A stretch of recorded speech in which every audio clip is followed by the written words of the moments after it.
Britain will be free to sign trade deals during the Brexit transition period without permission from the European Union. It was claimed last night EU negotiators have accepted the UK's demand to pursue an independent trade policy while remaining inside the customs union and single market. According to reports, the Times newspaper claimed that despite EU's negotiating guidelines that Britain will not be able to implement trade deals unless authorised to do so by the Union. Michel Barnier's position had softened. The claim comes after the EU revised its draft negotiating stance offer to call for a comprehensive trade deal. Brussels will say that any agreement with the UK should be balanced, ambitious and wide-ranging despite previous warnings that its offer would fall far short of what the Prime Minister wanted.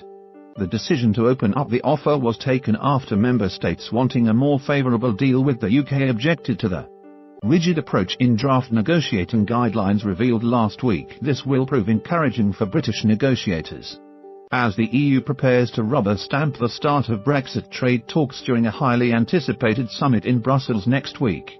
European Council leader Donald Tusk and Commission President Jean-Claude Juncker, who are leading the EU side, had been pushing the UK to soften its stance of wanting to leave both the customs union and the single market. But in meetings this week, a group of sympathetic countries insisted that the scope of the EU's offer should be changed. Among the new additions to the document are calls for the EU and Britain to combine to face global challenges such as climate change after Brexit. The text also calls for agreements to protect the mass flow of data between Europe and the UK, as well as a separate deal on road traffic.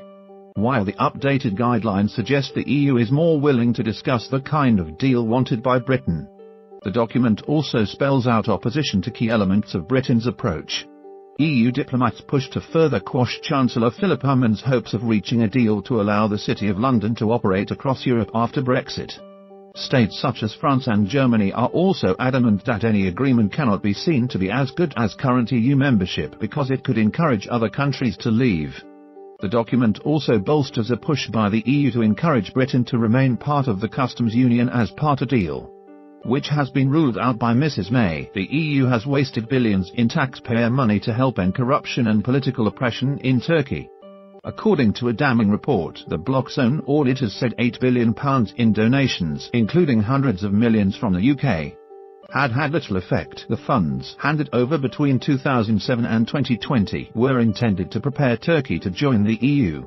But the report has underlined concerns about political freedom, judicial autonomy and press independence in the country. The European Court of Auditors said Turkey had brought in repressive domestic measures after an attempted coup in 2016 and recommended that funding be better targeted. Accession talks have effectively ground to a halt, but Brussels cannot take too harsh a line due to Turkey's role in stemming Europe's migration crisis. President Recep Tayyip Erdogan has agreed to take in more than 3 million refugees in return for huge payments, with an extra £2.6 billion promised yesterday. Where the freak's at?